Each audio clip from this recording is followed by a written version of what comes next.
Bienvenidos a un capítulo más de este podcast llamado Sentencias.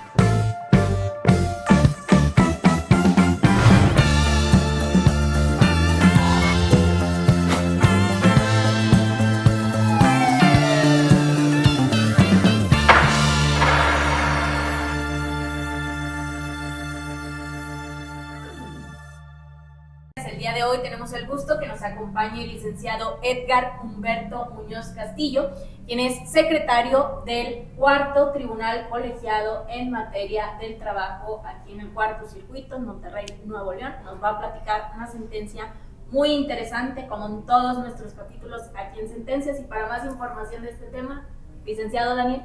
Muchas gracias, Mariana, por esta presentación. Y el asunto de hoy está muy interesante porque ahorita platicábamos acerca de una persona vulnerable, una persona embarazada, despedida, pero con peculiaridades de las empresas, porque hay un grupo de empresas, acá, al final se acredita una especie de responsabilidad solidaria, también hay una cuestión de unidad económica, una única unidad económica, pues cuestiones que envuelven la sentencia, 3 amparos, no sé cuántos años, ya creo que ya va a estar grande. Ya está en la primaria. Y primero que nada, muchas gracias por tu tiempo. Hombre, sabemos que gracias a ustedes. Gracias por tiempos electorales todavía es más complicado hacer un espacio para poder estar con nosotros. Y bueno, cuéntanos un poquito cómo estuvo el asunto. Bueno, era una persona embarazada en aquella época, en el 2016, 2015, si mal no recuerdo. Trabajaba para un local en una plaza comercial. Bueno, para varias locales en varias plazas comerciales. Se embaraza y la renuncia. ¿Qué significa? Pues que tenían firmada su renuncia y pues nada más le llenan los datos. Es una práctica común por las empresas y pues le dan las gracias, ¿no? Le hacen firmar su finiquito, dan los datos de la renuncia. Sí le pagaron el finiquito, o sea, que le correspondía por la renuncia, pero obviamente no era una renuncia, era un despido justificado por discriminación, por estar embarazado. Entonces ella demanda obviamente que la despidieron injustificadamente. Demanda a 3 empresas, 3 personas morales. Ella dice que trabajaba para las 3. Después en el asunto, con las pruebas que aportó y demás que se fue desarrollando, se acreditó que la manera de trabajar de esas personas morales o de esa empresa en general era que por cada local de cada plaza hacían una sociedad anónima, para efectos fiscales, para efectos de evadir responsabilidad y demás. Entonces, ella demanda a las 3. Lo normal en materia laboral es que cuando demandan a varias personas morales o a varios centros de trabajo, uno acepta la relación. Dice, sí, yo trabajaba conmigo, y siempre dicen, no, pues es mentira, ¿no? Yo soy el mejor patrón del mundo y soy súper buena onda y la que renunció fue ella. O yo no lo despedí, ahí está tu trabajo. Y las demás niegan. Y lo Ajá, ni te topo. Entonces, es una práctica muy común también eso, o sea, que trabajes para varias personas y nada más uno se haga responsable. Entonces, cuando tú estás embarazada, una persona está embarazada, y la parte demandada señala que renunciaste, hay un criterio de la Corte que atiende al principio de realidad y a la perspectiva de género, que dice, oye, no es creíble que una persona en esa situación de vulnerabilidad que ocupa ingresos económicos y atención médica renuncie de la nada, ¿no? Entonces ahí se revierte la carga de la prueba hacia la persona demandada, hacia el patrón, y dice, tú me tienes que acreditar que efectivamente te renunció, no solamente con el documento firmado, sino con otras pruebas. ¿Qué pruebas? La Ley Federal del Trabajo, pues ahí las enuncia, puede ser cualquier, testimoniales, confesional, otras documentales, ¿no? Entonces, en este caso, pues tenía esas 2 particularidades. Una, acreditar, pues que sí era una unidad económica y que todas eran responsables de la relación de trabajo, y la otra, pues que efectivamente la despidieron o renunció voluntariamente. Un paréntesis, ¿cómo acreditas que es una sola unidad económica? Pues si hay 3 empresas, una dice, yo soy la buena, y las otras no, pues yo no sé, y si pues, realmente tendrás recibos pues de la que sí te paga, pero las otras 2 no te van a pagar. En este caso sí pasó esto, que las otras 2 dijeron no. Sí, tal cual, yo ni la topo, ¿no? Y tampoco topo las otras casi, o sea, no nos conocemos, aunque tenemos casi, no sé, uno era Pepito 1, sociedad anónima, otro Pepito 2 y otro Pepito 3, pero no nos conocemos, ¿no? Cada quien por su lado. Y ahí, ¿cómo se acredita? Bueno, depende de cada caso, pero en este caso en particular, muy listo el abogado, dice, a ver, tú vendes determinado producto bajo una licencia comercial. Ofreció como prueba una documental de informe, un informe al INPI, al Instituto de Propiedad Industrial, para que les mandara la licencia de ese producto, de esa marca, y quienes tenían permiso, el permiso de usar la licencia. De hecho, en la primera vuelta del asunto, porque dio varias en amparo directo, la Junta de Conciliación le desechó la prueba porque dijo, no, no es idóneo. Yo veo laboral. Sí, no tiene nada que ver, ¿no? Yo no veo. Y en esa primera vuelta, en el primer amparo directo, le dijimos, no, pues sabes qué, pues sí es pertinente, ¿no? ¿Por qué? Porque si acreditas que los tres usan la misma marca o venden el mismo producto, pues entonces sí se benefician todos tienen un fin común, ¿no? Que esa es la unidad económica. O sea, hay subcontratación, pero la unidad económica es una figura muy particular del derecho laboral que dicen, bueno, si varias personas se benefician del mismo trabajo, tienen el mismo fin económico, pues son uno mismo. Y eso es para evitar que pase precisamente esto de que, pues yo ni lo conozco. ¿Y qué tal si esa sociedad anónima de ese local en particular es insolvente y a pesar de que se benefician del trabajo las otras, pues ya no tienen que pagar, ¿no? Entonces, por eso lo hacen así y por eso la ley lo contempla así. Si te acreditan que todos se beneficiaron económicamente, pues es una sola empresa, por así decir, aunque sean varias personas morales. Y así lo acreditó. Digo, se tuvo que reponer el procedimiento para que admitieran la prueba, para que se desahogara. Y ya que se desahogó, pues oye, pues sí usan la misma marca, ¿no? Venden el mismo producto. Y el otro tema de la renuncia, pues no pudieron acreditar que había renunciado. O sea, los testigos no eran pertinentes, no tenían conocimiento, no eran congruentes, o sea, ni siquiera bien eleccionados estaban, ¿no? Entonces era evidente que sí la habían renunciado. ¿Y perspectiva de género hubo? Sí, pues precisamente la perspectiva de género entra cuando se determina que esa persona en estado de vulnerabilidad por ser mujer y por su estado de gravidez, por estar embarazada, no es lógico ni razonable que renuncie. De ahí entran las dos, el principio de realidad de materia laboral y la perspectiva de género. Y también ese principio de realidad también es muy útil en materia laboral porque nos permite decir pues que están diciendo mentiras, ¿no? Básicamente, o sea que no es creíble. ¿Qué más pasó en ese asunto? Bueno, en ese asunto también, digo, es que pasaron muchas cosas con ese asunto.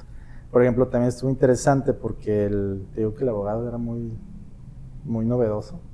Ofreció una prueba pericial en psicología para acreditar que la habían despedido. Sí, entonces, es que si yo quiero acreditar que la trabajadora está afectada psicológicamente derivado del despido y probar que sí hubo un despido. Esa, por ejemplo, si le dijimos, pues no es pertinente porque un psicólogo te puede determinar efectivamente que tienes un estado alterado en tu psique, ¿no? En tu conciencia, estás emocional, pero no te puede acreditar la causa. O sea, si yo estoy triste, oye, pues porque perdió la América, ¿no? Porque perdió Tigres, pero no necesariamente porque me despidieron. Aparte de la pertinencia entre el tiempo, o sea, pues te despidieron hace 2 años, ¿no? O sea, pues si sigues triste, pues puede ser por cualquier razón, no necesariamente. Mucha subjetividad para la valoración. Ajá. Esto sería muy padrísimo en materia penal para todos los casos que se realiza un dictamen psicológico. Sí, pero por ejemplo, bueno, lo poquito que sé de penal es que cuando pasa un incidente, sí, no sé, por ejemplo, de violencia familiar, pues es inmediato al suceso, ¿no? O sea, no dejan que pase 2, 3 años. O bueno, no sé. No, pues está bien triste. Es complicado, pero bueno, en este asunto yo leía que demandaba el daño moral en materia laboral. Bueno. ¿Qué hace con...? El daño moral, bueno, también el abogado muy inteligente dijo, bueno, si hay discriminación, porque sí se acreditó que fue por discriminación, por estar embarazada, entonces yo tengo derecho al pago de un daño moral, ¿no? Ahí el detalle es que la Ley Federal del Trabajo no contempla ese pago. O sea, no contempla un resarcimiento adicional a lo normal de un despido. Contempla sanciones para la empresa, bueno, para la persona que haya cometido el acto de discriminación, pero no un resarcimiento adicional a los salarios caídos, todo el prima de antigüedad, todo lo que le corresponde al trabajador. ¿A quién se le correspondería sancionar? Eso tendría que, bueno, la sanción por el daño, por la discriminación, le corresponde a las autoridades estatales en materia del trabajo, a la Inspección del Trabajo, a la Secretaría del Trabajo de aquí del Estado, por ejemplo. Y de hecho, en el tercer amparo, querían necesariamente, o sea, el abogado muy novedoso decía, sí, bueno, desaplícame esa norma que no solamente le da facultades a las autoridades estatales, y yo quiero que que la Junta de Conciliación aplique ya esa sanción y ponga la multa. Y le dijimos que no, porque pues, el artículo 1 constitucional es bien claro al decir, ok, sí, todas las autoridades tenemos la obligación de respetar derechos humanos, resarcir y demás, pero siempre en el ámbito de las facultades de cada uno. Sí, entonces no puedes decir, no, pues yo quiero, no, imagínate si fuera el juzgado, pues yo investigo también porque el delito, pues no, cada quien dentro de su ámbito de competencia tiene que resarcir y proteger los derechos humanos. Entonces le dijimos que no. Y del daño moral le dijimos que la vía idónea era la civil, porque la Ley Federal del Trabajo no contempla, no es una vía, o sea, no contempla una vía y no contempla ningún tipo de resarcimiento, pero civilmente sí. La reparación del daño de manera integral, vía civil. Aquí no sí. Vamos a ver. Sí, no es cosa mía, eso lamentablemente la ley y la Corte ya estableció la vía. Entonces, pues le dijimos con la pena, o sea, entiendo, pero pues no puedo hacer otra cosa, sí. Pero al final del día, también al decirle la forma, pues ya le estás abriendo el camino y pues al menos ya le estás diciendo qué tiene que hacer, ¿no? Porque sería más fácil decirle, no, pues no procede, pero sí le dijimos, mira, la vía civil. Es una prueba preconstituida ya. Pues sí, porque ya le dijimos por qué camino irse. Mariana. Y en este caso, ¿en qué concluyó esta historia? Pues yo creo que el niño ya tiene como, ya está en la facultad, ¿no? No es cierto, pues sí dijimos que había una unidad económica, porque aparte había algo muy, todavía más particular de las empresas, que todos los socios, los socios de las empresas eran un matrimonio. Entonces decíamos, pues cómo no van a ser una unidad económica si pues, al final del día los que se benefician del servicio, del trabajo de la persona y de lo que las ganancias que genera cada empresa, pues son esos socios que son pareja, ¿no? E inclusive, porque también negaron el salario que dijo tener la trabajadora, y tenía un buen salario la persona, creíble, por cierto, o sea, nada, sí, o sea, un salario que dices, pues sí cuadra con las funciones y lo que estabas diciendo, ¿no? Entonces, muy creíble. Pero le querían bajar así casi al mínimo, ¿no? Entonces, niegan el salario y dicen, no, yo pagaba en efectivo y no daba recibos de salario. Otra práctica común en las empresas. Pues no hay prueba de cuánto ganaba ni nada. Pero aquí sí había prueba. El abogado, también muy listo, sacó los estados ofreció una prueba en los estados de cuenta de la trabajadora, y también que se informara quién le hacía las transferencias. Y resulta que las transferencias las hacía una de las socias, la persona, la mujer de ese matrimonio, que eran los socios de todas las empresas. Entonces también por ese lado se acreditó la responsabilidad solidaria. O sea, pues es un matrimonio, es una pareja. Todos son socios de todas las personas morales. Todas las personas morales venden el mismo producto, bajo el mismo nombre comercial. Entonces dices, pues es evidente que hay una unidad económica, ¿no? O sea, pero, de nuevo, pues es una práctica muy común de los empleadores, pues negar. ¿Sí? Ni te topo, no sé quién eres. Bueno, pero en este caso, pues ahora sí que se llegó a la justicia, ¿no? Sí, claro. O sea, ya ganó, tal cual ganó todo lo que podía ganar. Ya no le podemos dar más. Ya, ese niño se va, pues va a tener, su mamá va a estar muy bien económicamente, pero el problema fue lo difícil de llegar a una resolución final. ¿Y regresó a su trabajo?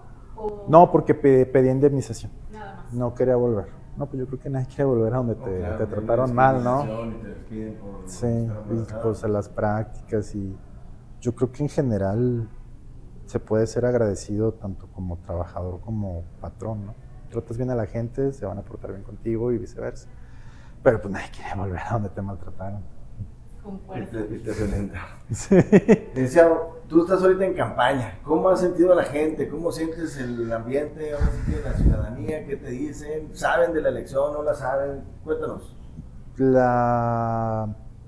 creo que la mitad no sabe, no tiene idea. La otra mitad sabe que va a haber elecciones, pero lo que me comenta la gente es que falta información de cómo se van a dar las votaciones, porque me dicen, oye, ¿podemos votar todos? Sí, tal cual. Vas a tu casilla normal del INE con tu credencial, tu cabinita, y te van a dar, oye, las boletas, porque escuchamos que son diferentes igual. No hay suficiente información. ¿Por qué? Porque lo que hizo el INE es todo por internet.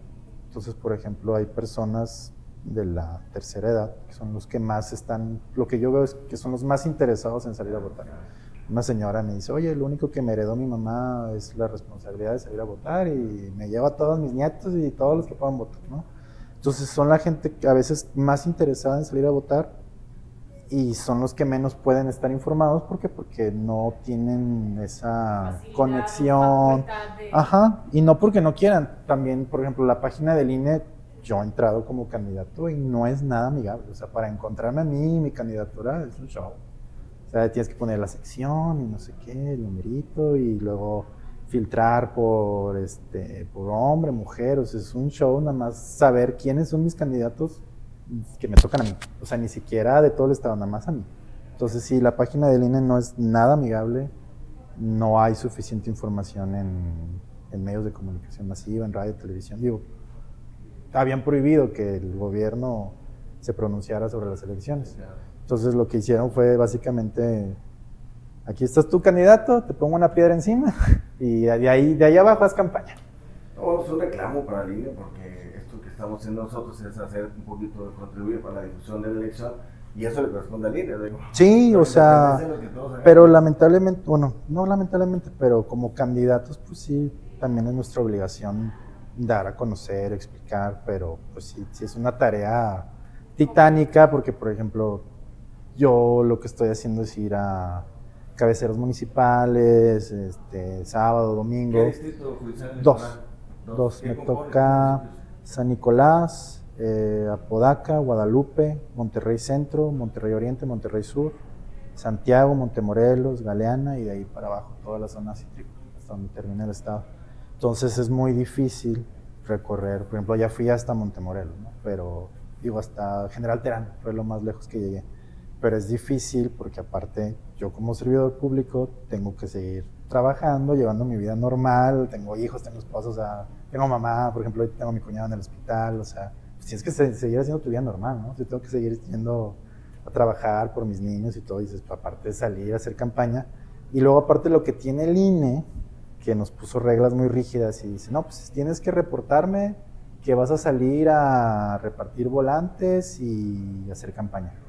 Oye, pero si yo salí con mi familia aprovechando, pues no sé, ya estoy en Santiago porque fui a desayunar a los caballos, ¿no? O algo así. Pues ahí aprovecho. No, es ilegal porque tenías que reportarlo no sé cuántos, 5 días antes y además, oye, pues es que también, o sea, ¿cómo voy a saber 5 días antes si voy a andar allá, si voy a andar acá? O sea, es imposible. O sea, te digo, nos amarraron las manos, nos tiraron abajo una piedra y hagan campaña.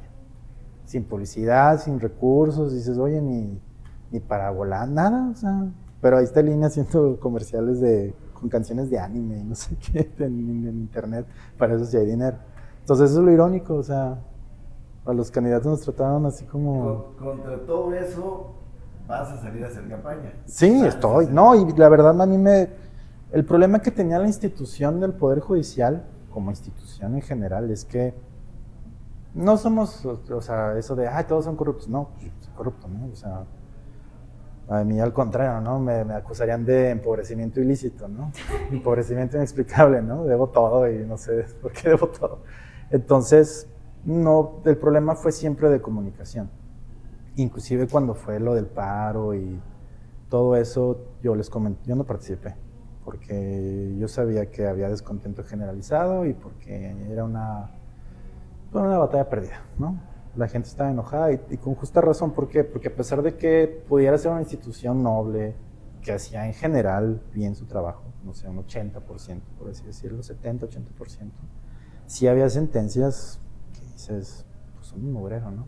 Y ustedes como abogados y como ciudadano, lo sabemos. También como secretario a veces llegan sentencias de los juzgados que dices, oye, ni la leíste, ¿no?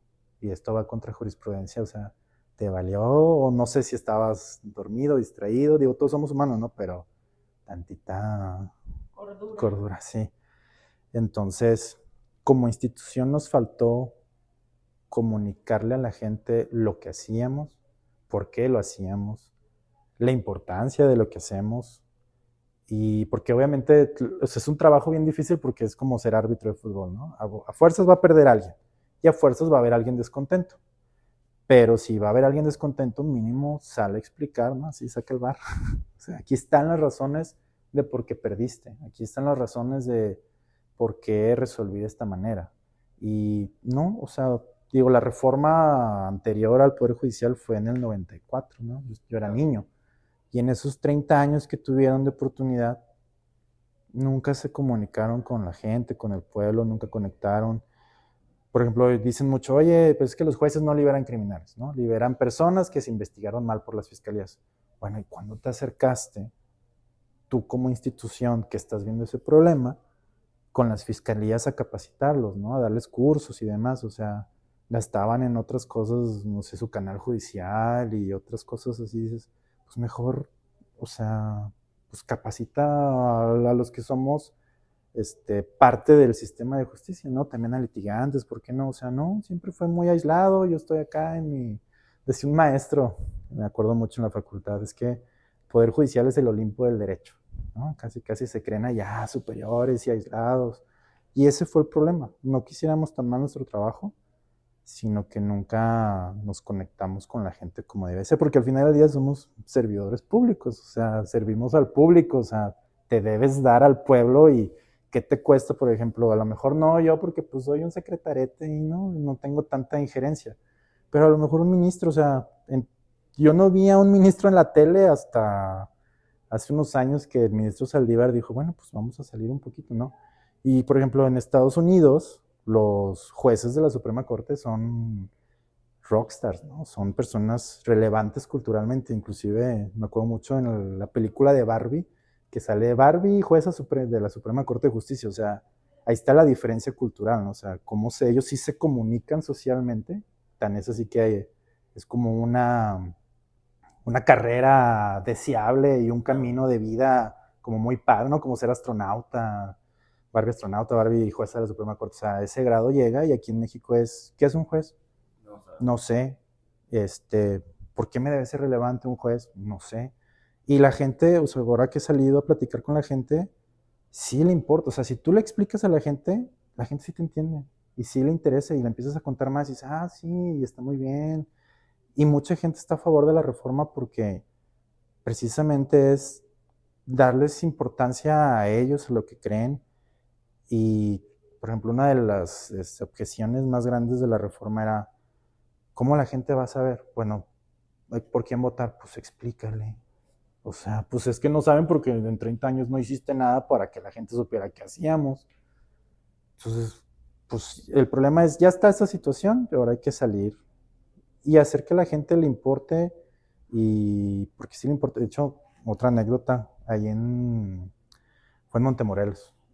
Una persona en un puestecito de esos que bolean zapatos, era el mejor informado.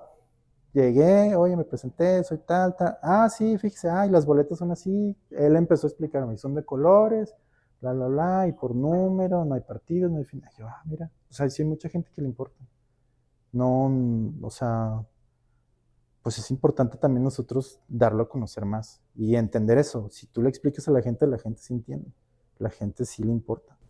Es como decir, lo único que me falta dentro de los años siguientes es que este ejercicio de la elección judicial le va a servir para que la siguiente mejorara, la siguiente mejorara, claro, digo. Como así han sido todas las elecciones, como las conquistas de las mujeres para votar. Es la primera vez. Entonces, y obviamente hubo errores. Digo, en el pasado una de 10%, 20%, 50%, hasta que tenemos ahorita elecciones del 60%. Es un camino, ¿no? La democracia siempre va a ser difícil, pero pues no hay otro camino, o sea, la otra que es, no sé. ¿La democracia cómo era? Pues sí. Sí, la verdad, pero pues sí, la democracia es el camino. Y ese es otro problema que teníamos, que nuestra legitimación democrática era indirecta. Entonces decían, bueno, nos legitiman lo bueno de nuestras sentencias, pero pues no todas eran buenas. Entonces dices, bueno, de perdido ahora, si un juez, un magistrado hace una sentencia, un ministro inclusive hace una sentencia muy polémica, bueno, que salga a explicar. Sí, sí, digo, de nuevo, la gente, si tú le explicas, va a entender por qué pasaron las cosas como pasaron, pero si no le explicas, pues claro que va a estar enojado, claro que va a haber cierto resentimiento, oye, ¿por qué me negaste este derecho? Pues, porque sí, ahí está la sentencia, léela. Una sentencia toda técnica, llena de sí, que ni los abogados leen a veces, ¿no? Nada más de leer el sentido perdí ya, ok, no va a haber pago. Y por ejemplo, una persona normal, que es lo que también yo también le discutía mucho a veces con compañeros, de que es que la sentencia tiene que ser muy técnica, ¿no? La sentencia tiene que ser en lenguaje ciudadano, que te entiendan. Y luego, yo por ejemplo, que empecé chiquito y de repente veía palabras así, oye, yo lo entiendo, ¿no? Voy a buscar el diccionario. O luego con palabras en latín o principios en latín. ¿Por qué? Entonces, ¿para quién es la sentencia? ¿Para el magistrado? ¿Para el juez? ¿Para alguien? No, pues es para el ciudadano. Al final del día le estás resolviendo, arruinando la vida a una persona. Entonces, mínimo que le entienda por qué le estás arruinando la vida, ¿no? O por qué gané. Pues súper bien, le entiendo. Y no, también ese es otro problema de comunicación. Pero qué bueno que tienes esa visión, porque la verdad hace mucha falta que sea más sencillo. Claro, o sea, es que yo soy antiformalismo, o sea, eso de creerse así como, yo soy el juez, y luego llegas y ves a los magistrados y jueces y dices, casi van flotando, ¿no? Así, tantito, así van flotando, y dices, pues, eres otro servidor público, eres una persona, y aquí afuera también, o sea, vas al mismo baño que yo, comes en el mismo restaurante, sí, o sea, ¿por qué creernos diferentes? Y ese fue un problema también. Hace poquito, por todo este show, conocí una persona que trabajaba de vínculo entre grupos empresariales con áreas del gobierno. Y platicando dice, he convivido con empresarios, o sea, he convivido con actores, he convivido con legisladores, con gobernadores. Dice, los más, y perdón por la palabra, los más inmamables son los funcionarios del Poder Judicial. Se creen tocados por Dios. Y ese es otro problema. Pero bueno, ya no. Espero que no. Espero que la gente elija pues, a los que no sean así, ¿no? Porque aparte hay otro problema. Aparte de ser así hacia afuera, también hay muchos que son así hacia adentro. Entonces, que maltratan al personal, lo tienen a deshora. Toqué fibras sensibles ahí. Sí, o sea... No, yo no. La verdad, yo siempre he tenido... Bueno, sí me ha tocado, pero en general todos mis jefes han sido excelentes seres humanos, como figuras paternas súper amables. Nunca me ha tocado algo muy malo. Pero sí hay muchas personas que trabajaron en el Poder Judicial que tienen historias de terror, ¿no? Y de hecho no es, pues es una cuestión pública. O sea, hay gente que hasta se ha suicidado dentro del Poder Judicial Federal del maltrato y el estrés. Y como, ¿para qué? O sea, ¿qué necesidad de maltratar a la gente? Pues todos, de nuevo, todos somos iguales. O sea, de hecho, ahorita ni siquiera trabajas para mí, trabajas para el consejo, ni siquiera es mi empleado, somos compañeros y obviamente sí, yo reviso tu trabajo, pero pues somos iguales, o sea, si tú trabajas bien, a mí me facilitas el trabajo, si yo te hago la vida sencilla, tú a mí, o sea, ¿por qué maltratarte? Totalmente. Mariana, comentario final. Boleta, número, color. Boleta amarilla, el color es como rosita, está medio curiosón.